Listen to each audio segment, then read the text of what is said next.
आमदार अमोल मिटकरींनी हिंदूंच्या दुकानात फटाके खरेदी केली, मात्र हिंदूंच्या दुकानात लादेन आणि सद्दामचे फटाके कसे आहेत असा सवाल त्यांनी केलाय।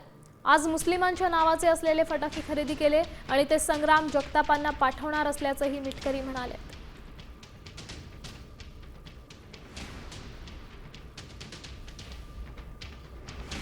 दिवाळीची धामधूम सुरू झाली आहे। दिवाळीला आता 2 दिवस शिल्लक राहिले। आज आपण अकोल्याच्या मार्केटमध्ये आहोत। दादा काय आज फटाकेची खरेदी करतायत? दादा काय दिवाळी आहे, फटाके फुटलेच पाहिजे। आता निवडणुका झाल्यानंतर राष्ट्रवादी काँग्रेस पक्षाचे मोठे मोठे फटाके महाराष्ट्रात फुटणार आहेत, त्यामुळे आलोय आम्ही फटाके खरेदी करायला। जगतापांनी एक वादग्रस्त विधान केलं होतं, हिंदूंच्या दुकानावरच खरेदी करावं। आज तुम्ही ते हिंदूंच्या दुकानावर आले।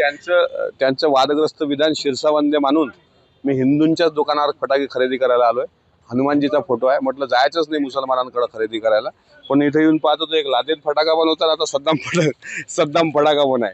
तर आता हे प्रत्येक दुकानात आहे, जेवढी मोठी मार्केट आहे त्या प्रत्येक दुकानात आता हे मुसलमानच होता सद्दाम, त्याच्या नावाचे फटाके विकले जातात। त्याच्यामुळे मी आलोय, आता घेतोय, सद्दामही घेतला मी विकत, त्यांना पाठवतो थोड्या दिवसात। आपल्यासोबत काय दुकानदार आहे, काय दुकानात कसे आज भाव आहे? दरवर्षीप्रमाणे यावर्षी सुद्धा फटाक्यामध्ये नवीन नवीन क्वालिटी आलेली आहे, व्हेरायटी आलेली आहे आणि फटाक्यामध्ये थोडी म्हणजे महागाई वाढल्यामुळे रेंज सुद्धा वाढलेली आहे। अक्षय गवडी, साम टीव्ही न्यूज, अकोला। आता isakal.com आहे देशातील नंबर 1 ची मराठी न्यूज वेबसाईट। प्रत्येक अपडेटसाठी isakal.com ला नक्की भेट द्या।